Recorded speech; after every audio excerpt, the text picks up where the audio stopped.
questions. Sorry, the phones are fun. We'll take brief times for questions, so feel free to unmute yourself and ask at that point. But until that, if you could just keep yourself muted so we can all hear. But yeah, I'm actually just going to, staff is going to be presenting, so we'll just kind of introduce ourselves to those that don't know us before we present. So for those of you that don't know me, my name is Mandy Patriarch. I'm the Vice President of Outreach here for Special Olympics, and I'm actually going to turn it over to Vicki to give us a bit of a welcome. So Vicki, go ahead and take it away. All right, good afternoon, everyone. My name is Vicki Donisthorpe, and I'm the COO, and I have the role of working side by side with all of the departments at Special Olympics. So I get to work with sports, I get to work with outreach, and I get to work with development and health and Unified Champion Schools and finance. So I have a great job. One of the things I do know, working beside Mandy and Lisa and Nancy and Scott and Jamie, is that, man, they've been really, really working hard to put together something that would be really, really COVID safe. And they have spent hours and hours trying to, survey, get opinions, listen to folks, find out what do the areas want. We have come to realize that COVID has taught us to be nimble and very flexible. And so it seems like just when we have something figured out, something else changes. And so we go, okay, let's fix this, let's change this. And keeping in mind our vision and our goal has been all along, how can we activate our athletes, but how can we take very good care of them so they're safe during this time that's so up and down. We're very hopeful. We're super hopeful. We're looking forward to hopefully we'll have some vaccines that will roll out. We're hoping that we can just really continue forward to open up play. But as of right now, as you've been aware of, it's just too difficult to open up with a big and a very large state summer games in-person event. Too risky. And so with that said, again, these folks have agonized. They've lost sleep. They've been super worried. But I honestly think that the team is arriving at one of the best plans yet. And today they're going to share that with you. And we just want you to know we're walking beside you. We'll do whatever we can to support and to make sure you're successful. That is our role. And we're open to feedback. So any ideas as we go forward, please do let us know. Again, we're here to serve you and to help you in your areas. So with that, you're with a dream team. These guys are wonderful folks, and it's great to see all of you. And for some of you, first time I've got to see some of you, so great to see you. Thank you for being here today. Awesome. Thank you, Vicki. We appreciate it. You bet. We are going to just roll in. I just wanted to give you a brief update. I know last time we talked, it's been a couple of weeks, but since then we were able to meet again with our area directors, our competition coordinators, our games management team here in Bozeman, as well as staff has put in, as Vicki had mentioned, some long hours to try to figure out what this might look like. So we've gotten a lot of feedback, a lot of suggestions, especially from your area directors and competition coordinators about how we could maybe pull this off. And with that, we've kind of come together. As Vicki hinted at, one of the biggest factors of where we're at were those survey results you guys gave us. So thank you to those that filled that out and let us know the different options that your team might be interested in. Really, the results of those, as what we anticipated, were a little all over the board. We have some teams that are definitely still on a lockdown, especially those that are in group homes. And we had other teams that were very much interested in coming back kind of full force.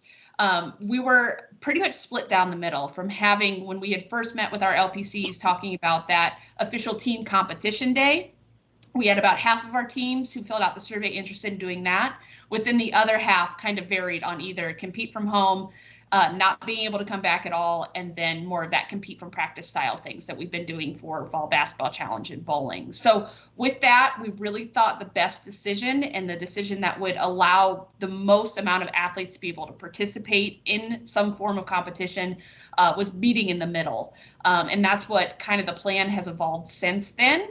And I'm just going to turn it over now to Jamie to really start unfolding what the plan for State Summer Games looks like. So go ahead and take it away, Jamie. All right, thanks, Mandy, and good afternoon, everybody. My name is Jamie Wood. I am the VP of Sports here at Special Olympics Montana, and excited to be here to kind of share with you our vision for what's going to become our statewide first ever statewide summer games. So as Mandy said, we really had to agonize over what the competition format could look like with all of the COVID concerns still out there. And then after the feedback we received from teams. So what we did is we really did hit that middle point about how do we feel that we could meet both ends of that spectrum from a comfort level and try to get the most athletes as possible involved. So we will be moving forward with that kind of compete from practice model that we have seen be fairly successful during the Fall Basketball Challenge and the Bowling Blitz. I do want to reiterate right off the top by saying that we will still continue to offer our compete from home options. We just know that there's people who are not going to have that comfort level to go back to practices, or maybe just aren't healthy enough to return to just practices with their own teams. So we will still have the compete from home. In that compete from practice model, this will allow teams to come back together, just your team, so your athletes, your unified partners, your coaches, and your volunteers to practice, and then also turn in scores towards the end of the season. Be division statewide. Scott's going to go into a lot of detail about the sports and how competition will work so that everyone can still earn awards as they would at any traditional games. The timeline we are looking at for the state summer games this year with this new format. February 26th, Scott is hoping to distribute registration. That will include the full games information packet that you guys have come to know for all of our sports, as well as all of the registration roster scores forms, okay? March 1st, you guys can begin practicing, all right? We're gonna give you 9 weeks to practice before final scores are due. We will ask that on April 12th, we're gonna ask for all of your paperwork. We're gonna ask for your rosters and preliminary scores. So April 12th, we're hoping that that gives teams just about 6 weeks before they would have to submit that information to us. So again, February 26th, we send stuff out. March 1st, you can begin. April 12th, all paperwork. And Lisa's going to go over what paperwork everyone is going to be required to submit. Your preliminary scores and the roster of everyone participating, to include volunteers and coaches. May 3rd is when we ask that all final scores will need to be turned in, okay? So May 3rd. So we're going to go 9 weeks to get you guys adequate practice time, because we're going to cross our fingers that March does not look like today does out my window for practices, okay? So that's kind of our timeline. Everybody who competes, whether you're an athlete or unified partner, will be competing for medals and ribbons, and that's regardless if they're taking part in the compete at practice or the compete from home, okay? Everyone will be entered in a competition and working towards earning awards at the end of the season. One of the biggest things I think for teams to take into account are the COVID precautions. For those of you that have participated during the Fall Basketball Challenge and the Bowling Blitz, very little has changed, very little. It's going to look very similar to each of you. For those of you that are new, and this is your first season back during the pandemic, there's a lot to consider when it comes to the COVID considerations. Mandy, can we mute whatever's happening in the background? Pretty please. Yeah. And if Thanks. you're on the phone, if you could just mute yourself, but I'll mute on the site as well. Thanks. So the first thing when it comes to those COVID precautions that we need to take into account is the practice size. We will be limiting all practice sizes to 50 or less. Now that will include everyone attending. That is athletes, unified partners, coaches, and your volunteers, okay? So you have to make sure that if you set up a practice, you're at 50 or less with everyone in attendance. At this time, still no spectators at practice, okay? So mom and dad or the caregivers, if they drop them off, they're going back to the car or they're coming back when practice is complete, okay? So no spectators. The other big thing, I know that probably it came up today, everybody heard from state of Montana that the governor's gonna be lifting the face mask mandate. We will not. Here at Special Olympics, that is still a piece that's going to be required. Face masks at all times except during physical exertion. Okay, so that's arriving at practice, departing from practice. If they're stretching, if athletes are stretching, coaches are standing around, volunteers are like not actively participating in sport, face masks must be on. Something new that came out towards the end of last year is if people are unable to wear a face mask, they're unable to return to Special Olympics participation at this time. Okay, so face masks are still a must for us. Another piece that you'll have to work on prior to practice is COVID-19 screening. Lisa will go through and kind of walk you through the form that has to be completed at the start of practice.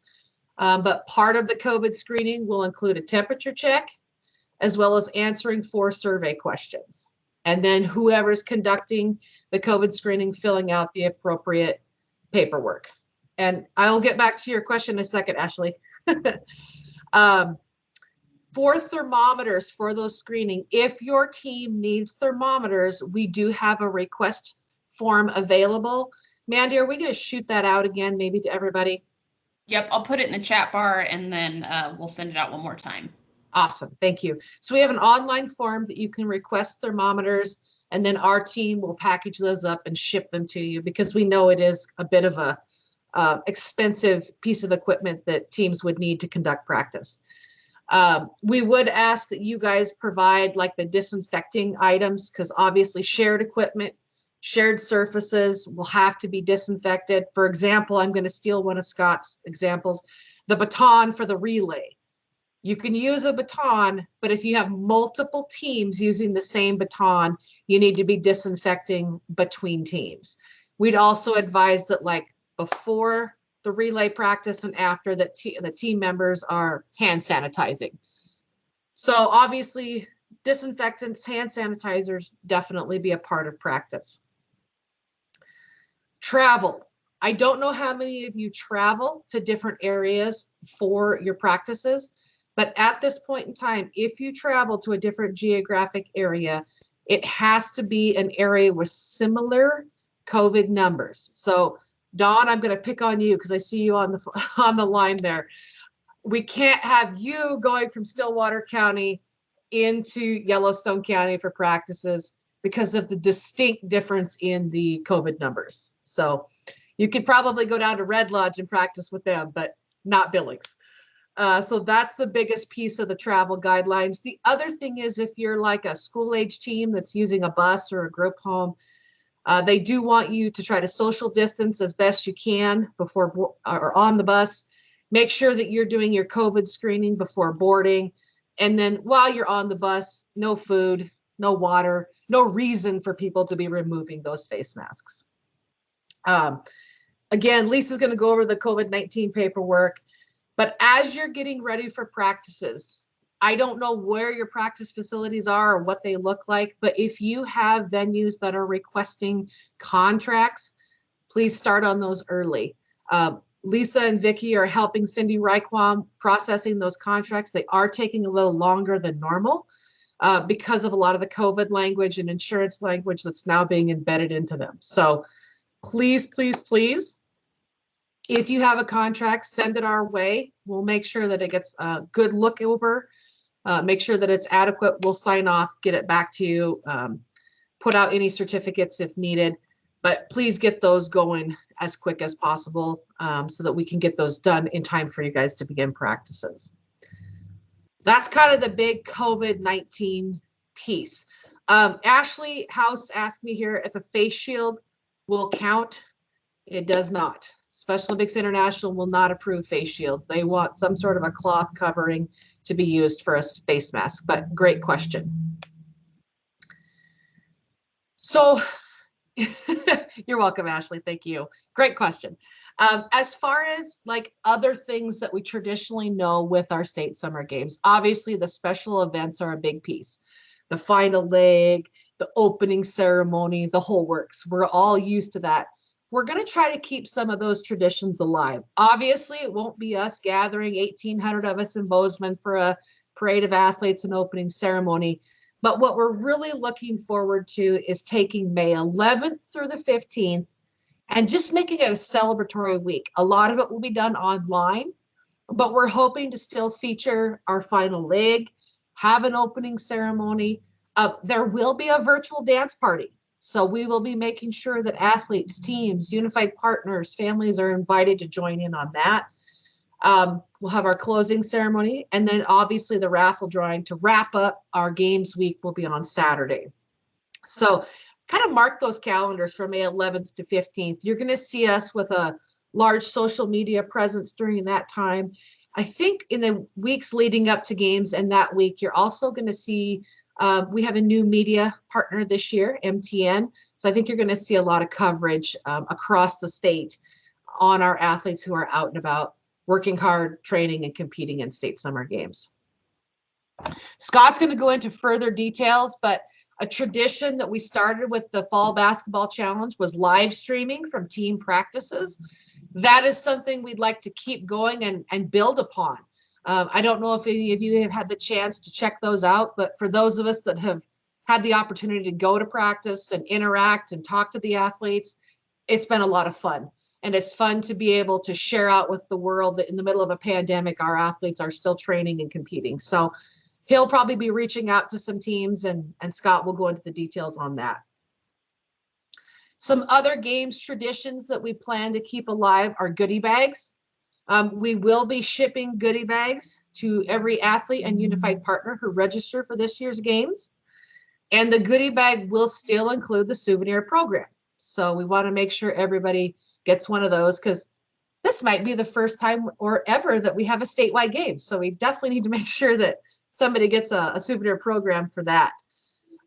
Another tradition that I think we're going to try to keep alive, and we're still trying to work out the logistics on this, is awards. And Mandy will go into that in a little more detail later today, but we're really trying to do our best to keep some normalcy to the games for the athletes, all while keeping everyone safe and healthy while we get through the rest of this pandemic. And then we're crossing our fingers that by fall we can come back and gather for some basketball. So that's about all I have to cover. Mandy, Scott, Lisa, did I miss anything that you want to add on to? I think you hit all the major stuff. Scott's going to dig in a little bit more to the actual sports and events. But as far as I do see some teams that maybe haven't come back yet. So if there's any questions right now about COVID protocols or just the timeline Jamie took, anything like that before we turn it over to Scott?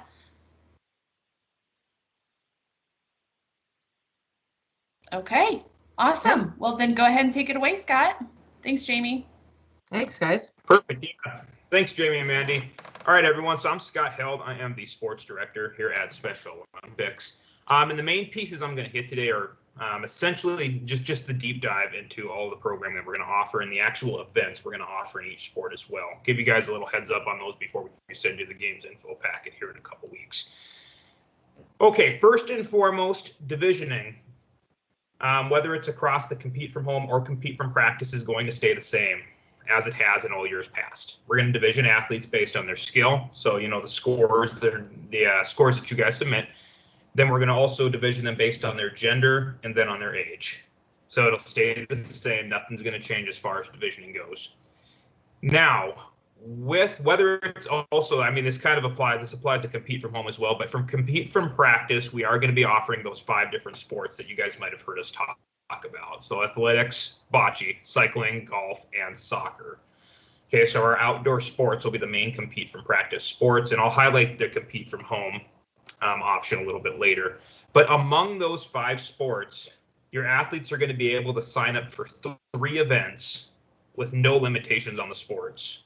So they can mix and match their events across the different sports. So they could do one sport, do 3 events in that sport, or they could do 1 event from athletics, cycling, and bocce, so on and so forth. We're not going to put a limitation on that. So basically, whatever you guys as coaches can handle is all right with us, up to 3 events. Okay, now as far as registration forms go, when we send out our games information packet here in a couple of weeks, the registration forms will be included, and I'm basing them off of the same registration forms we've used in the past for state summer games and trying to keep them as simple and easy to fill out as possible for you guys. But I will be making an instructional video that hopefully I'll have done by the 26th. If not, it'll be done shortly thereafter for you guys to go in and have a reference point. And if not, I'm always available for you guys to call if you have any questions on the registration form, because it's likely going to have some supplemental forms that'll come along with it for some of our specific sports like golf in particular. Okay, now the actual sports and events that we're going to be offering. So our first sport, and I'm going to list off every event we offer inside of these sports. But the first sport we're going to be offering, of course, is athletics, so our track and field option. Now, we tried to cover every single category, and in most cases, we picked the sports that had the most participation, but made sure to highlight, again, every category so your athletes would be able to still continue to compete in what events similar to what they have in the past.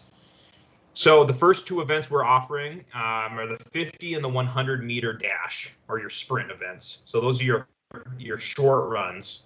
The next two events are our longer runs. So that's the 400 meter and then the 1500 meter. So one time around the track and then the mile. Now for the walks, we're going to be offering the 25 meter and the 50 meter for our shorter events. And then for the longer walks, we're going to be offering the 100 meter and the 400 meter. Now, continuing on, the 10 meter and 25 meter events will be offered for both the assisted walks and the coach assisted walks. Again, the distinction there is your assisted walks, your athletes who need to use like canes or a walker, and then the coach assisted walks are where you guys as coaches are actually out there helping support the athlete down the track. Now for wheelchairs, we'll be doing the 10 meter wheelchair race for the manual chairs. And in addition to that, we'll also be doing the 30 meter manual wheelchair slalom events. For your motorized wheelchairs, we'll be offering the 30 meter and the 50 meter slaloms. For throws, we'll be offering the softball throw and the turbo jav. For jumps, we'll only be offering the standing long jump. And then the last two events would be the 4x100 traditional and the 4x100 unified relays. So again, that's where you actually have 4 people out there and they're each running 100 meters on the track. And we will be using batons for those. But as Jamie mentioned, there'll be some details in the game's info pack, but we'll just want to make sure, just like all shared equipment, we'll be disinfecting that and making sure we're hand sanitizing between uses. Now, our second sport we're offering is going to be bocce ball. Now, but we won't be offering bocce like we have in the past, where we actually have doubles and teams competing against each other. These events will be more individual skills based, and then we'll be offering 3 different events. So event number 1 will be the just traditional individual skills singles. The second event will be traditional skills doubles, and that's actually where we're going to have 2 partners that are athletes, and they'll just combine their scores to find a double score. And then we'll be offering a unified doubles option, where you can have a unified partner and an athlete both do their singles individual skills and then combine their scores in order to find a unified double score. The third sport we'll be offering is cycling. Now for cycling, we'll only be doing the sprints, so the 500 meter and the 1K. We won't be doing the road races because it's next to impossible to make sure all tracks are even across the state. So that wouldn't be fair competition. But for cycling, we'll be offering 3 options in the 500 meter and 3 options in the 1 kilometer race. Now, option number 1 is going to be your traditional solo, so your traditional singles cycling and your traditional tricycle 500 meters. Now, the third option there is something that's new this year. We're going to be adding unified cycling. So it's where you have a unified partner and an athlete. They'll both ride 500 meters and then we'll combine their scores. Then for the 1 kilometer events, we'll be doing the same. So we'll be doing solo with regular bicycles, so singles with regular bikes, singles with tricycles, and then a unified option where an athlete and a unified partner would both ride and combine their scores to get a double score. The fourth sport we'll be offering is golf. Now for golf, we did add 1 new event for this year, but otherwise the other 5 levels we've used in the past will stay the same. So for individual skills, we will be offering a unified option this year where you'll have a unified partner and an athlete both do their scores and combine them to find their their unified double score. Then we'll be doing individual skills singles, and then unified 9-hole, 18-hole, and traditional 9-hole and 18-hole. So the only thing that changes there is we added a unified option. Then for soccer, which is our last sport we'll be offering. Now soccer, we won't be offering team play, of course. We'll be offering skills-based events. But part of the skills-based events is with the help and with the assistance of a couple of our competition coordinators from the areas, we did come up with some events that we feel are going to be very challenging for your athletes. Now, there'll be 4 different levels for soccer. The first level will be for your athletes that may be new to soccer or is trying to build their base skills. That'll be just level 1 individual skills. Our level 2 will be high performance individual skills, and that'll be for your athletes that want to compete singles, but have traditionally done team play, so your athletes that have some soccer skills. Level 3 will be a unified doubles skills. Now, this is an event where your athlete and your unified partner are actually out there and passing the ball back and forth and shooting and dribbling and doing all the different events, but they're doing it together. Now, we'll still want to disinfect the soccer ball, but thankfully everyone will be passing it around with their feet, not with their hands. So hopefully there'll be some a little bit of mitigation there. And then level 4 will be traditional doubles. It'll be the same thing, except you'll have 2 athletes instead of an athlete and a unified partner, like in the level 3 unified. Okay, so those are our compete from practice events. Now, the compete from home events. Now, the compete from home event is based around an event that Special Olympics International has come out with, and we will also be partnering with our health department at Special Olympics and Bill Salonen. He will help us. He'll help us run that event. And how it's going to work out is we're going to offer 2 different sets of events with 3 events inside those events, and your athletes will essentially, just like the regular compete from practice, you'll submit us scores at that first deadline, and then you'll submit us scores at the final scores deadline based on how those athletes are doing from home. Now, what we'll be divisioning your athletes on and what we'll be giving them final scores on is the percentage that they improve. So at the mid-scores date, we'll say that you're submitting a score for me, and you submit a score of 10 push-ups, just as an example. And then my final score you submit is 12 push-ups. So I would have increased my skills by 20% over that time frame, and that's the score that I'll receive my awards on. So as opposed to an actual score increase, we'll be doing that based on the percentage increase of the score. Now, the 2 categories of events, and these are still something we're working to establish, but this is pretty much where we've landed so far. For category 1, and something you guys all should be aware of, this is something we're targeting for athletes that need to remain indoors or on lockdown. So these events are made and intended, hopefully, to be able to be completed in smaller spaces as well. So the first category of events, we'll be doing a 10-yard walk, run, and roll, a ball tap, which is a balance-based event. You actually have your athletes work on their balance, and then a box agility test, which is where your athletes will actually move around a set-up box that you guys would set up or their caretaker would set up, and they would move around it in a certain amount of time. Now, the second category of events then would be curl-ups, which are sit-ups or crunches, jumping jacks, and then a third event, which is new to us this year, it's called power punches, where your athletes are actually going to be punching side to side in a certain amount of time frame to try to complete an amount of repetitions. So again, there'll be further detail in the game's information packet that comes out on the 26th, but those are the categories and the events for the compete from home level. Now, a couple more things I'm going to hit before I open it up for questions. The first thing is elaborating on those live streams that Jamie was talking about. So we did do a number. We did about a dozen live streams as part of the bowling blitz, and as Jamie mentioned, we want to continue to build that out and continue to expand, especially into our rural areas. So what happens at these live streams is we send an area volunteer or one of our staff members, depending on where the live stream's taking place. We come in, we videotape your practice live on the Facebook page. Then after that, we end up downloading the video and we put it up on our YouTube page. But during the practice, we just videotape what's going on. It's live streamed on Facebook. And at the end of practice, we actually interview one of your athletes or your unified partners. Now I've got some other ideas with that. I'm hoping to make a big video compilation of the interviews, which would be kind of fun. But that's what happens during those live streams. I will be reaching out to certain teams, mostly in the metro areas or areas where we have volunteers around.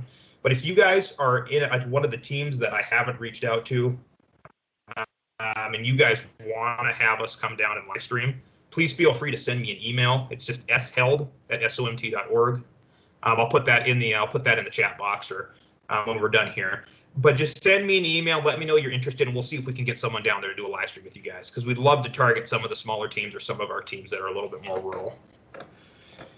Okay, and now coaches education is the last piece. Now I'm targeting the second and third weeks of March, but I will be holding multiple coach education sessions for both you guys and your coaches. Now, as you heard when I went through the sports, there are a number of new sports that are going to have very specific rules and very specific scoring systems. Now, in the game's information packet, I spell these out as easily as I possibly can, but it would be extremely useful for you guys and for your coaches to pop onto that.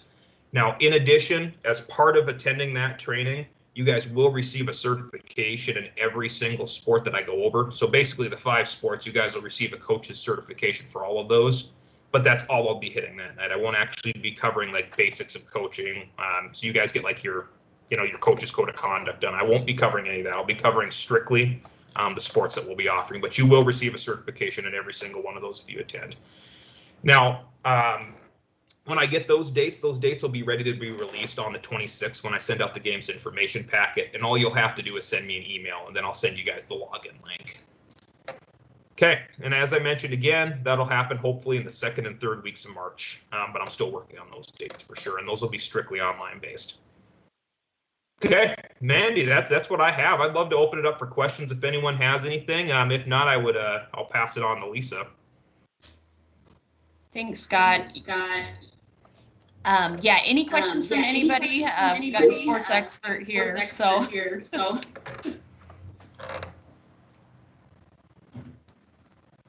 All right, sounds good. Thanks, Scott. We'll go ahead and pass it over to Lisa.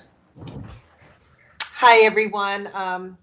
I'm Lisa Romig with in the sports department, and also take care of all the paperwork. So what I want to go over right now is just a little bit with what paperwork is due. We are requiring that everyone is current on their paperwork, athletes with their medical consent, and unified partners, volunteers with their volunteer application, protected behavior tests, and the coaches. We are requiring, if you have someone listed as a coach, that they have their current concussion on hand with us. The one new thing we've been doing since we've been having these virtual games is there's another form out that everyone on the team who is participating, whether it's a volunteer, unified partner, coach, or athlete, they have to fill out the form. It's a COVID-19 code of conduct. It is a 2-page form that I need them both back. For you guys who know about this form and have already filled these forms out for your athletes and participants, they only have to be filled out once. You do not have to do it again. So if you have not done these, I do need those. That's very important.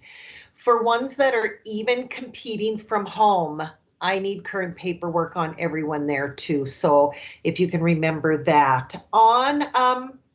And all the paperwork, like Jamie said, is due April 12th to me. So when you turn in your roster, make sure that you get that in to me. Also, your paperwork.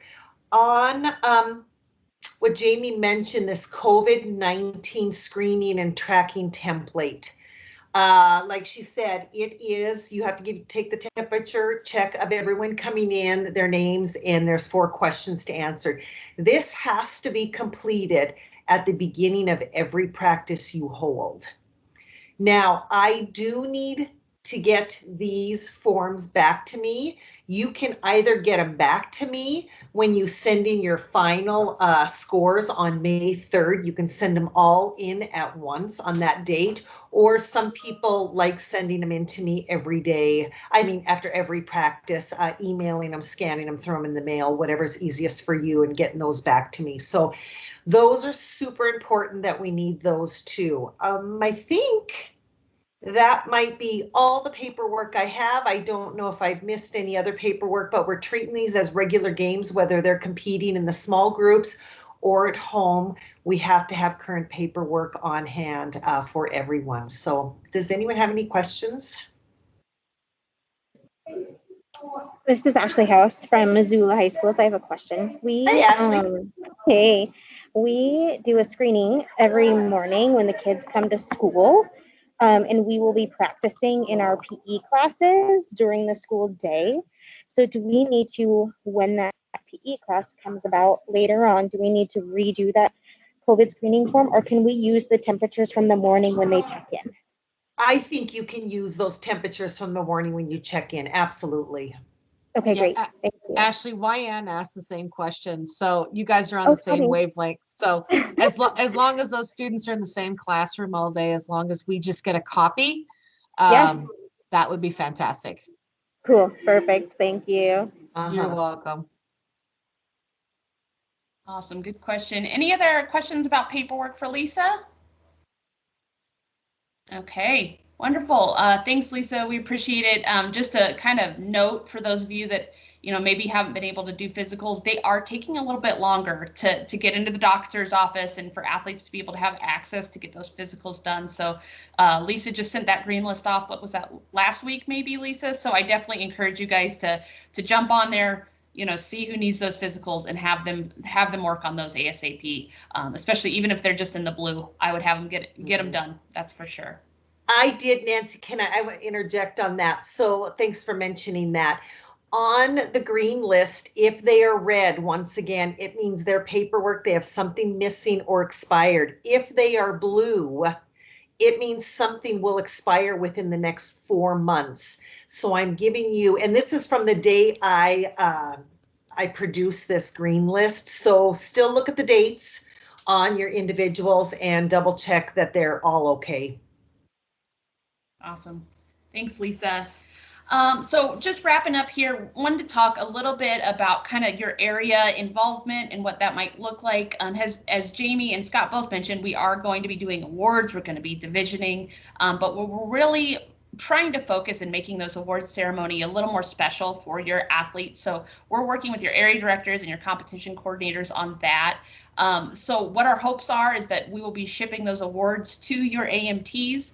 And then from there, those AMTs will be in contact with any LPCs that have signed up for the summer games and is going to talk with you about your options for awards. I know a lot of them are interested in coming to you and having an award ceremony where LETR is involved in really making that special and working with you on what would be most comfortable for you. Do they just come to a practice? Would you be comfortable joining another team for an award ceremony?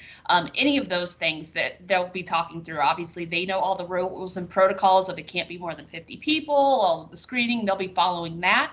But they'll be reaching out to you to see what your comfort level would be in working through the logistics of awards. But they really do hope to make it special and to kind of take that off your plate and have a good time with the athletes. So I say that to say also give them some grace. They're going to be getting the awards, probably that week of our special events week. And then they're going to be working with you from there. So it might take a couple of weeks for them to work that out with you, but they will be calling you and getting that scheduled, and most of them are completely dedicated, especially for those outlier teams. If you're not in one of our major hubs, almost every single area director and competition coordinator said, we can come to them. So they're excited to do that, but let's just give them some time to be able to plan that, and definitely be communicating with them on what your comfort levels for your teams will be. So that's what we're hoping awards to look like. Hopefully we'll know more soon as this is kind of evolving. Other updates I wanted to let you guys know about merchandise. That topic came up last meeting. Yes, there will be state summer games merchandise, and it is cool. Our games management team has put together an amazing logo for the summer games. They've revamped it a little bit to add the tagline of "Be Great from Across the State." It's a really great logo. If you go on our Facebook page, you'll see that on all of our announcement posts. So we're working with a company in Great Falls, Montana Up. They were the same ones that did the merchandise for the last 3 years of state summer games, and you're going to be able to purchase that online. So there'll be shirts, sweatpants, all of that sort of things that athletes will be able to purchase online and order in. So yes, there will be merchandising, which we're excited about. And then the other update that came from last night that I just wanted to mention is spring games. Again, your area directors, your competition coordinators will be in touch with you.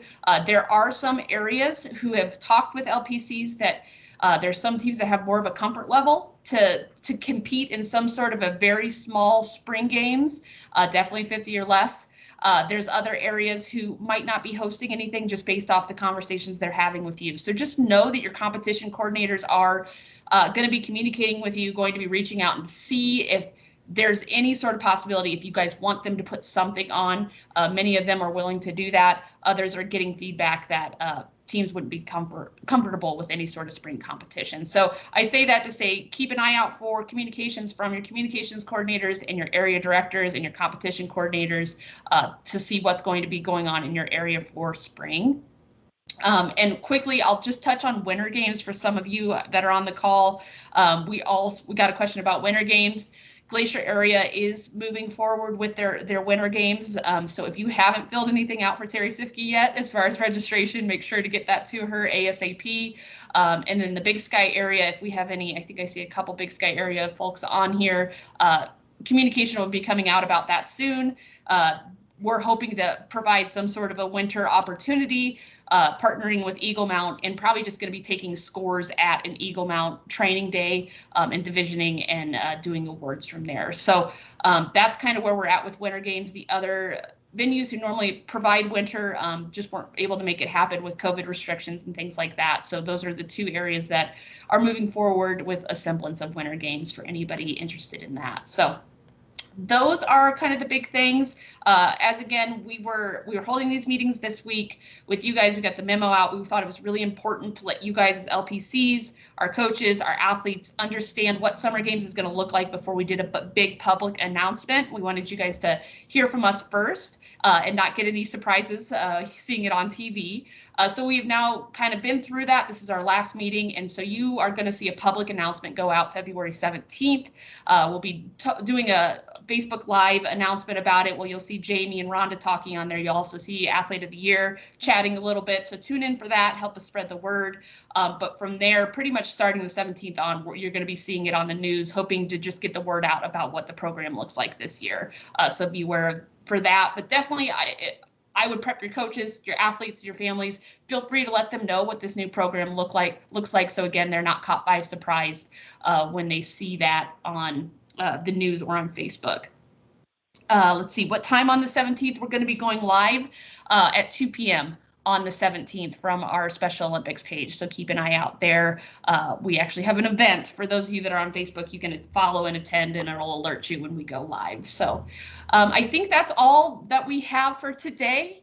Want to open it up for any other questions or comments that this group might have while you have all of us on the call. So any questions?